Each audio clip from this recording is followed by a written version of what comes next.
You and I both know the challenge of crafting an email that grabs your prospect's attention, actually turns into an opportunity, and closes eventually. It's not that easy, and there's a lot of pressure from a BDR or a sales rep standpoint. But how can you fix that? If there's a strategy to help your email become more effective, what would that need to look like? Well, I've shared with you some ideas. My guest today, James, is going to share some more ideas, and I know that these could definitely help you. Check it out.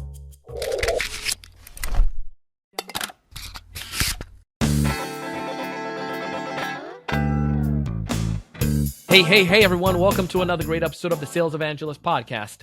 I'm your host, Donald C. Kelly, the Sales Evangelist, and I'm excited for another great episode. I'm so excited to be here with you today and chat and to share this insight with my guest, Mr. James Boreham from an amazing company called Zero. You can find more information about them in the show notes. But essentially, think about this. This company is going to help you stay out of contract hell, where it gets the legal people involved. It gets the right people a part of the process so that the legal side is not elongated, but it's taken care of. It's processed right, and you could close a deal reasonably faster. So I would love for you to check it out and go get a demo. I am not the expert on their organization, but I do know one thing or two about an email. And I know writing effective email is important, especially for someone like you and me at the beginning part of the sales process where we're building pipe. James has worked for many different organizations. He's the head of sales right now, VP of sales, excuse me. He's been a head of sales at a company called Shipamax. And also at Liverton, he's been a head of sales.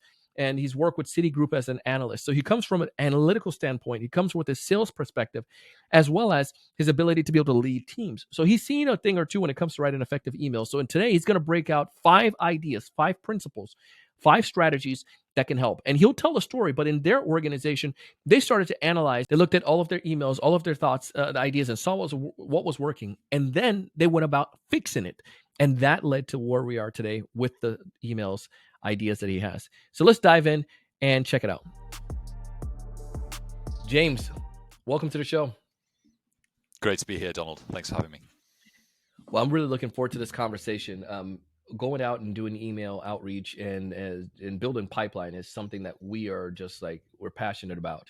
And also obviously converting a high percentage of that pipeline. But specifically, we know email has been and is a staple part of the sales diet, so to speak.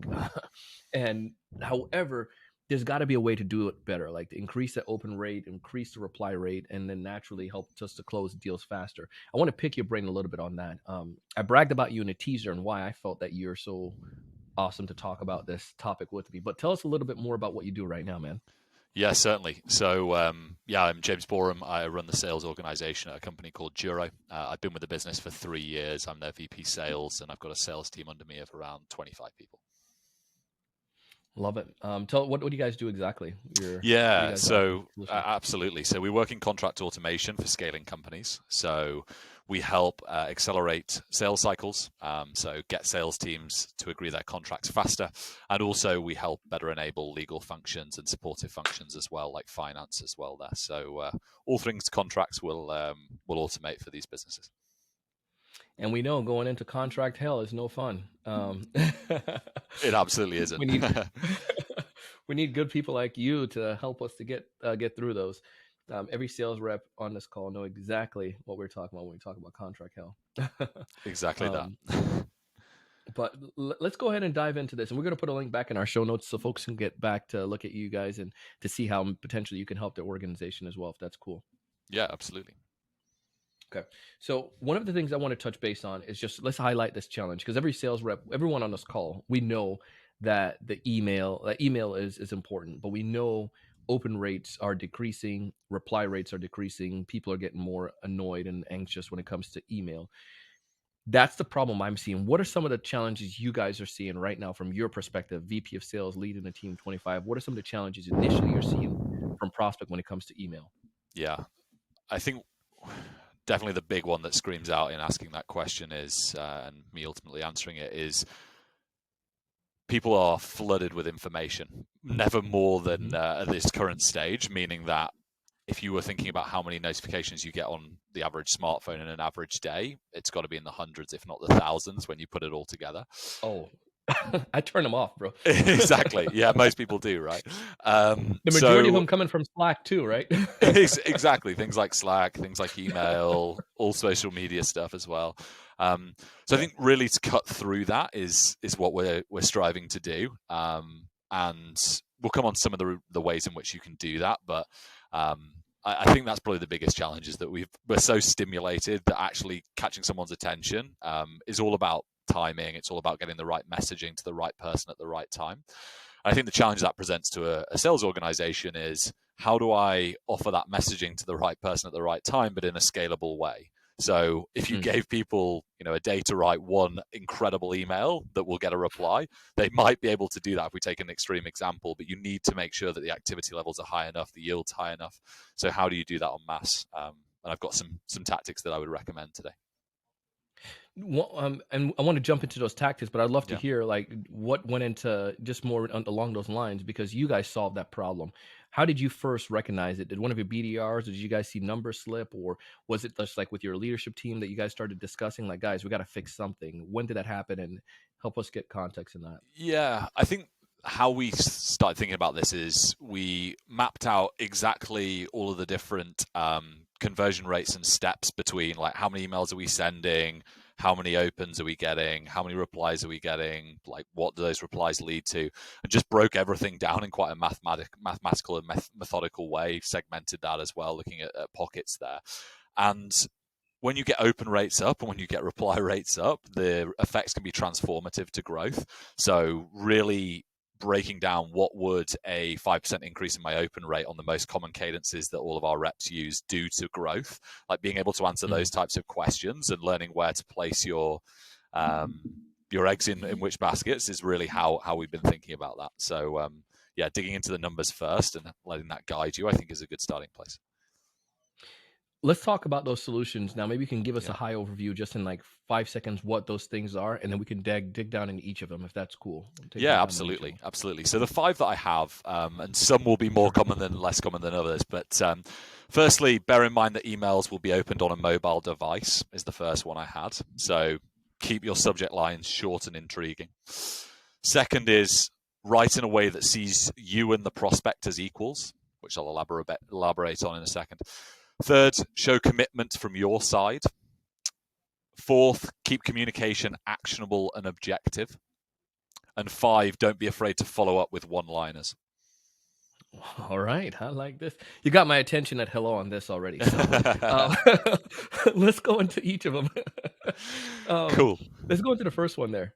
Yeah, certainly. So Mobile. I think this is probably going to be the most common tactic that people will have already heard, but I do think it's an important one in the mobile generation we live in. I don't know the exact statistics here, but the overwhelming majority of emails will be read on a mobile device in this day and age. People are traveling, people are reading them on the commute, etc. And what you will see from a mobile device is the very beginning part of an email. So subject lines, first opening few words of the actual email are very, very critical because people will be looking for like, is it fluff? Does it go straight in my trash? Mm. Or should I be opening this? And I think just looking at your emails and what you're sending out with that view and that lens, like literally send it to yourself, look at it on your mobile device and be like, is this fluff? Is this like marketing as an email, or is it very personalized? Is it grabbing people's attention? Does it not start with the word I at the beginning? Just simple things like that.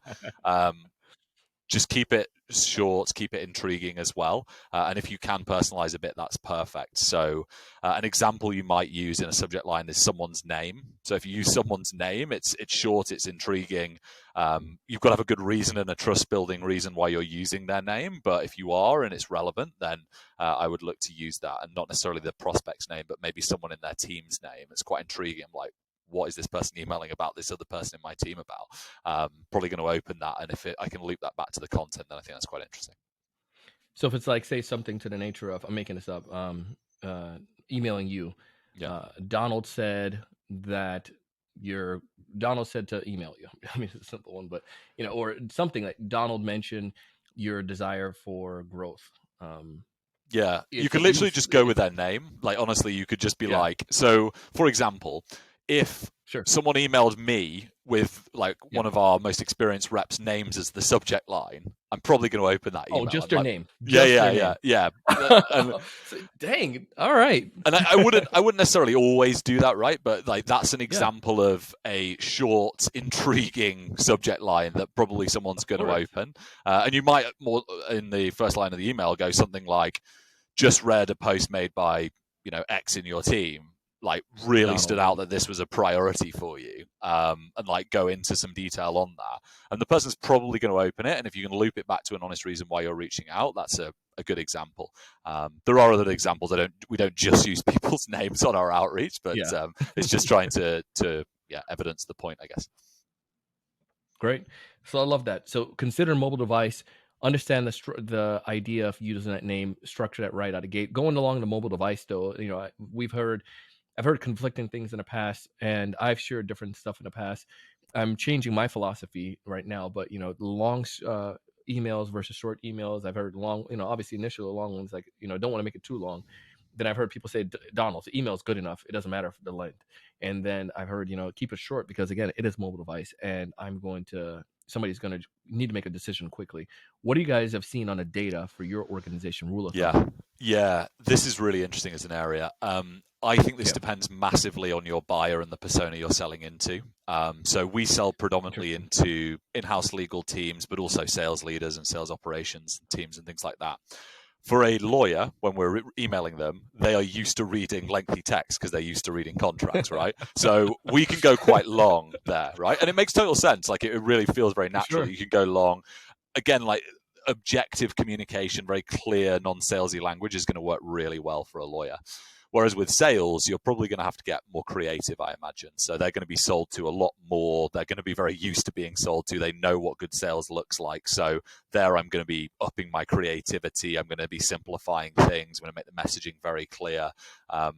What I'd be trying to do with a salesperson is almost impress them as a salesperson. So they look at it and go, Mhm. shit, that's good sales. Like I, out of respect, want to reply to that. So Okay. So looking more on the ideal customer, and I think for all of us too, you can evaluate that. You may sell to different personas, like somebody like maybe in a financial aspect, maybe you want to include more numbers versus like totally. um, a CEO is more give me the vision, give me the strategy or whatnot.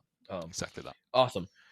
So let's go down to the second point. What's the second point here on your list as far Yeah, as the absolutely. So that strategy? was write in a way that sees you and the prospect as equals.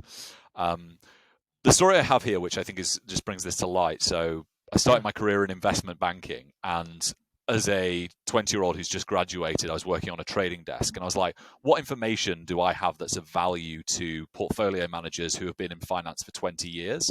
And my boss at the time, and credit to them, gave me a really strong answer to this, which is you are seeing everything in this room, which is a trading floor of 1,000 people, and they have no access to any of the information that you see here. And whilst we're not giving them exact information of what's happening, we can certainly give them color on things more generally and aggregating that and things like that. So really, as a salesperson, I think your asset, or one of the biggest assets you have and the biggest value you can provide, is you're in the market that your prospect is only in for a short period of time, all of the time. And the insights that Yeah. you get from that mean that you should feel confident talking to your prospect as an equal, because in that actual interaction, you absolutely are. If I was speaking to a prospect and they had 20 years experience as a lawyer, I can't talk to them or educate them on the law, but I'm not trying to either. I'm trying to educate them on how to buy great technology in the area that they're looking. So really seeing yourself as equals in every form of communication, I think is really big.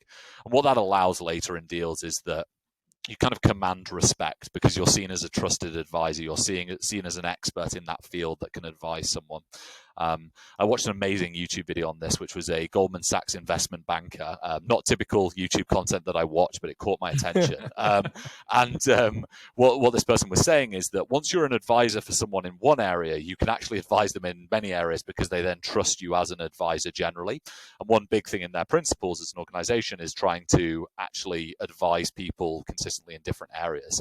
So even if like someone's like, right, I'm planning on going on holiday here, and you're like, oh, I've actually been there. Have you got this on your list of things to do while you go there? Like, shit, I actually really trust this person as an advisor. Like they know a lot about a lot, which I really like as well. So.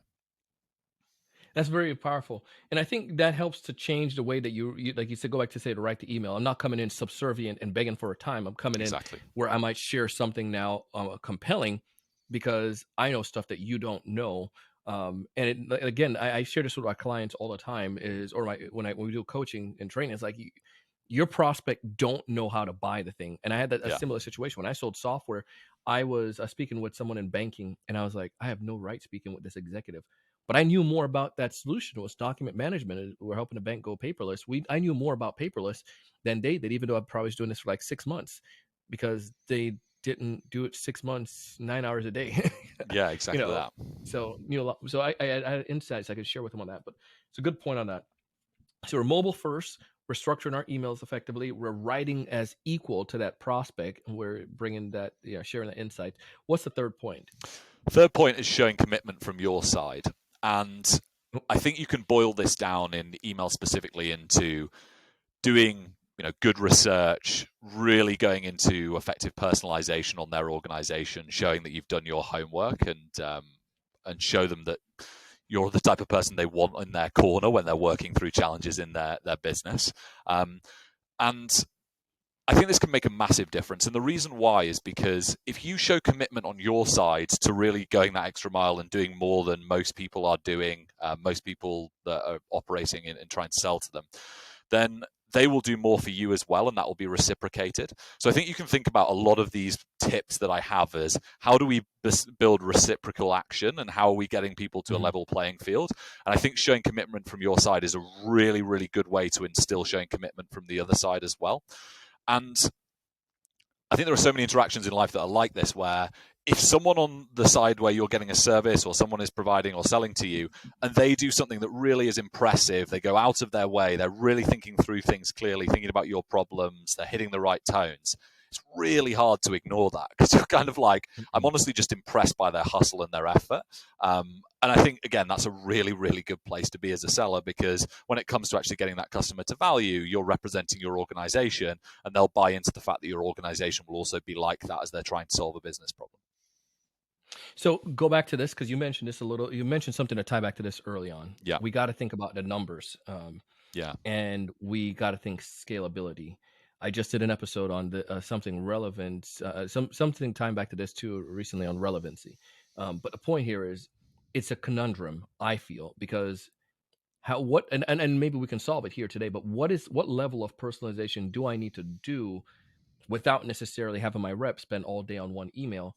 And going back to what you're saying, are there certain things though that you guys look for that maybe we can use to shortchange, or a certain, and maybe not specific because you're in legal, but if I'm selling a CRM or selling some kind of software, are there generally things that I can look for on the company's page or the individual that can help me to have a certain level of personalization, but not being too shallow? I hope this all makes sense. Yeah, it does. It makes total sense. So on the point of like prioritization and how to make this work at scale, the way that I would think about solving that is tiering your accounts. You don't have to go crazy with this. You can have something like 3 tiers. And the stronger the tier, the more time you're going to spend on doing that research. I generally wouldn't go above probably more than 15, 20 minutes for any particular account at any given time, just as a gut feel. If you're selling massive enterprise SaaS and you've got, a very limited number of accounts that you're selling that are in your top tier, then maybe you go longer than that. But generally speaking, for most companies, that won't be the case. And then tier 2, you might look to cap that at 10 minutes or 5 minutes. And then the lowest tier, you might do like very surface level or highly automated type of personalization and research there. But in terms of where you would actually look, a really, really good example that I think is under-tapped actually is looking at careers pages on company websites. And the reason why I recommend that is because even if you're not selling into like the people team or the HR function, you can see a lot about roles and responsibilities within certain functions within a business. So for example, if I'm trying to prospect a CFO, and I go onto their careers page and I see there are loads of finance jobs available within the business, or any finance jobs available in the business that might report into the CFO, I can probably get a sense of what the CFO's priorities are based on the roles and responsibilities under that particular role. So if you're a CFO and you're hiring a finance director and their roles and responsibilities, their top three are three things here, then I can incorporate that into my personalization and reference that. So that can make sure that the messaging is relevant.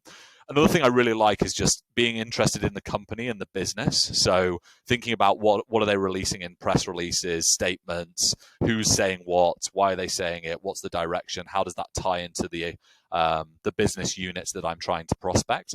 And you can get really creative with this, so you can really get into the details. But I think what you're looking for is short hooks that you can pull back into your messaging.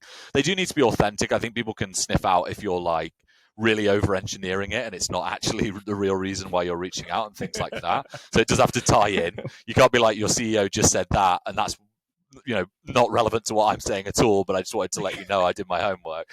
That doesn't really work. So but there's some cool stuff. Your CEO committed to going green. Exactly. Year. Yeah. By the way, do you want to buy a new Hummer? Exactly. Yeah. Not going to work. Certainly, if it contradicts it. Yeah.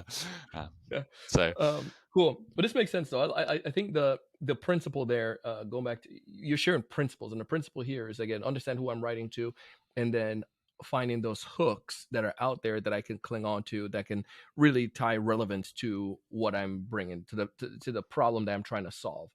Can't be a superficial problem that I'm inflating, but it must be a real problem. Like you said, if it goes back to the hiring, they probably have some of these challenges if they're hiring, or the job description and so forth. exactly that. Love it. Yeah. And when you're writing out those emails, one last thing is just when you're writing out those emails, just make sure that the flow works as well. So if you're personalizing like your opening statement in an email, just make sure that the next line builds on that and it just flows like a logical conversation. I see that mistake all the time in personalization, actually. This is something that people who are new to sales do quite a lot, is that the statements in their email, almost every paragraph doesn't flow and it almost doesn't work together. You could almost chop and change and take them out. It should flow like a story, really. So just something to be aware of. Love that. All right, number 4. Keep communication actionable and objective. This is a huge one in our market, and as I've sold to lawyers more and more throughout my career, and even things like revenue operations and sales operations as well, people in logical roles where they're really thinking through things in a very pragmatic, data-driven way. They're also very objective in their thinking.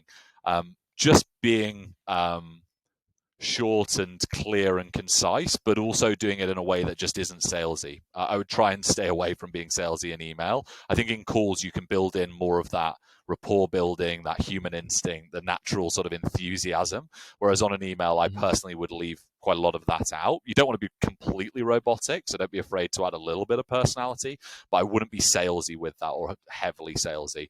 I would be trying to talk in terms of facts as much as I possibly can.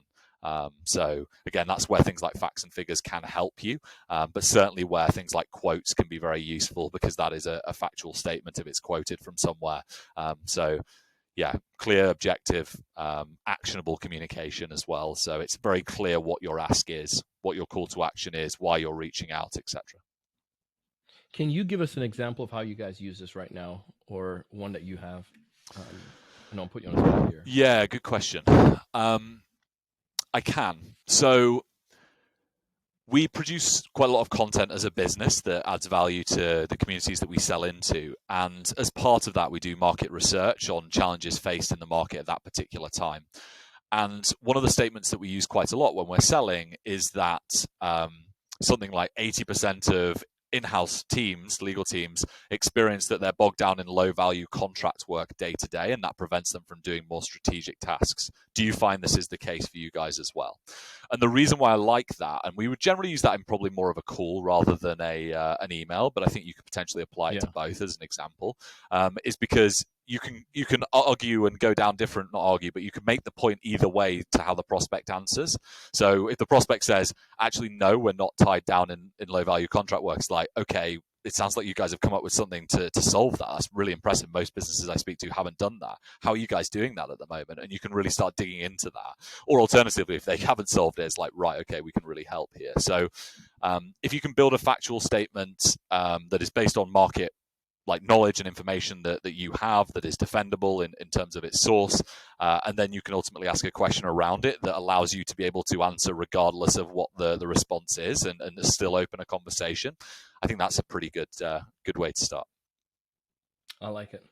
And what I also think this makes us very effective is the idea here again, being actionable, because I feel as the reader reading that email, hearing it, I can see myself in that.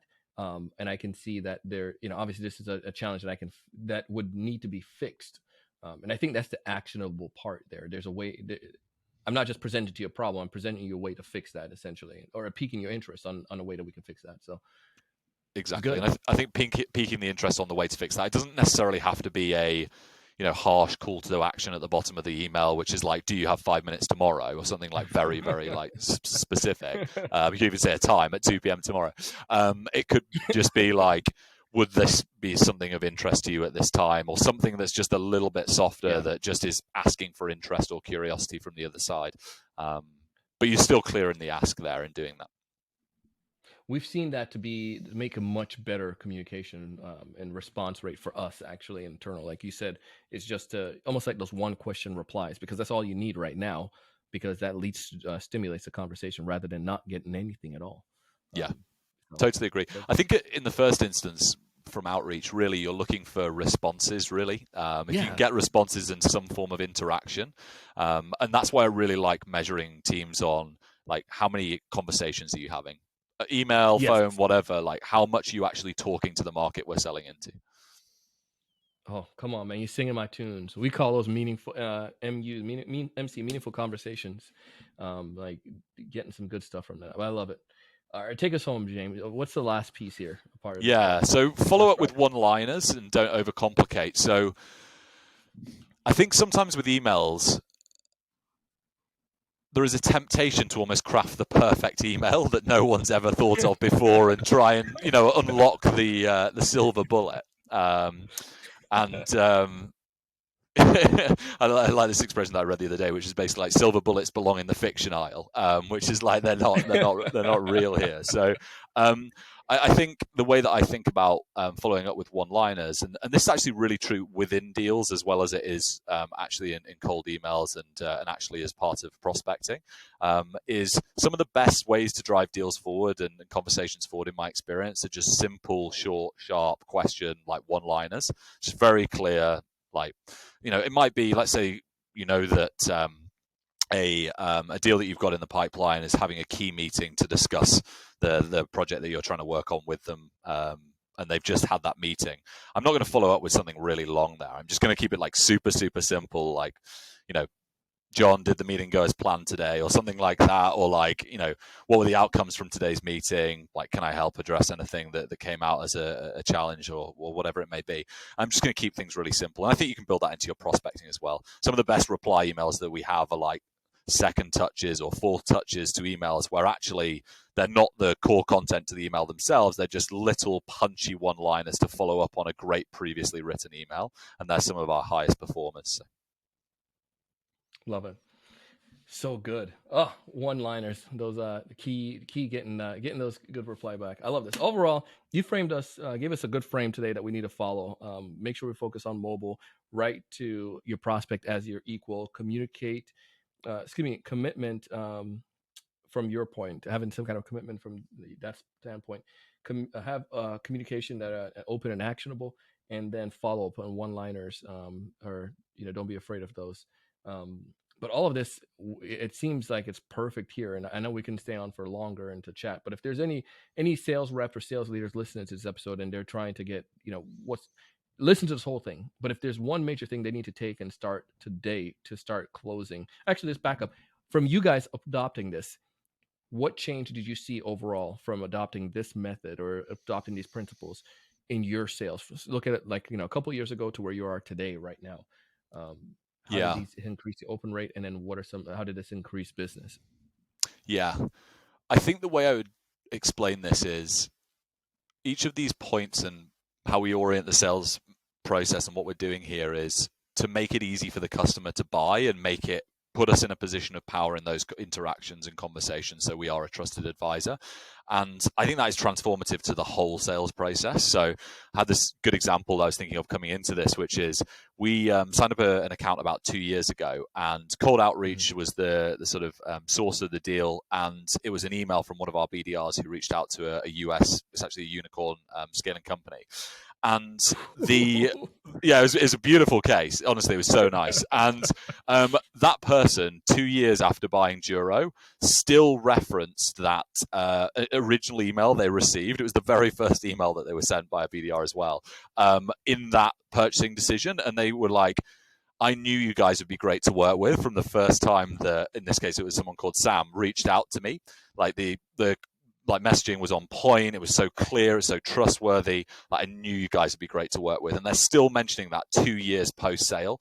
And I think if you can get the tone right, it sets the tone for the whole relationship. So if you can get your organization, if you're a sales leader, thinking with that in mind, it's so empowering and motivating, which is, a BDR is a tough job, for example, if you're running a lot of outreach and emailing and things like that.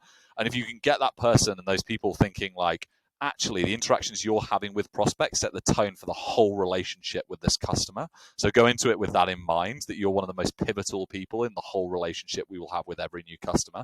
And I think that really just sets the tone for everything, both internally and externally. Oh, love it, man. All right. Well, you guys saw that it set the tone there. You saw some great results, and obviously it keeps providing dividends for you guys. So I'm a leader or I'm a seller listening to this. I heard this episode and I'm thinking, man, how do I go about doing this? How do I go about making this happen now internally for me? I heard a lot of stuff here from James. Where should I start if I want to make some kind of transformation, get my email rate open? Yeah, Start I would right out the gate. What? I would definitely start by looking at the results of your existing cadences. So I'd be going through and looking at what is your current open rate by cadence, by like however you segment that and things like that. I'd be looking at reply rates and things like that as well. I think a quick win is trying to boost open rates, because if people are opening your emails more often, then that makes a massive difference on yield on replies. Because if people aren't seeing your emails, they can't reply. So that's a very good place to start that can often be a quick win. So if you do have open rates that, depending on market, are, let's say, below 50, 60%, maybe 40% if you're in a market that's heavily sold into, then I'd be looking at that as a quick win. So I'd probably start there. But if you don't have open rates as a problem, then I think just try and apply some of these principles through your most commonly used cadences. Just think about how many eyeballs are going to be on these particular touches in our cadences and in our email messaging. The more eyeballs, the more people who are viewing it, the more impact that will have and scaled impact that will have. And that's where I would start. So what are you using the most often, and how can you tweak that? Love it, man. Well, if listeners out here want to get in touch with you, James, to kind of check out what you guys have to offer or continue the conversation with you, how did it go about doing so? What's the best way to stay in touch? Yeah, absolutely. So you can go on LinkedIn and find me. I'm James Boreham, as you hopefully realize at this stage. And feel free to reach out to me directly. I'm very happy to help answer any questions, whether it's related to me, my company, or anything that we've talked through today. And actually, our organization is Duro.com. So feel free to go and have a look at us if you are looking to reduce sales cycles and try and get a handle on those sales cycles in what is a fairly tricky climate. Definitely contact us. People generally overlook the contracting process, so I think it's a real area of opportunity to gain control back over your sales cycle length. Couldn't agree with you more on that. James, appreciate you coming on the show. Appreciate your insights. Thank you so much. Thanks, Donald. Thanks for having me. Hey, if you haven't done so already, connect with James. Hopefully that episode showed his expertise and his capabilities. Speaking about connecting with him, if you haven't connected with our sponsors as well too, I mean, they have amazing offers you could check out. I highly recommend you do so because you and I both know that we all can find ways to improve. Learn from James too. Pick his brain. I mean, he gave his LinkedIn information there. So if you want to continue the conversation, if you want to continue to talk to him and ask questions, feel free to go ahead and do so. Tell him that you heard him here on the Sales Evangelist podcast. As always, we want you to write better emails, and I'd love to hear from you too. You can go ahead and send me a message on LinkedIn, Donald C. Kelly. If you send in an email, just put in the subject line, Donald, listen to the podcast, or just put like James talked about one name, one letter or one name in the subject line, and we'll know what this is all about. But go ahead and send me a message. I'd love to connect with you, and I said that twice because it's so important. I'd love to connect with you. I'd love to learn from you and to hear from you. As always, I want you to improve. I want you to write better emails. I want you to build better pipeline. I want you to be able to convert a higher percentage of that pipeline. Most importantly, I want you to raise your level of thinking and go out and do big things. Thanks so much for watching.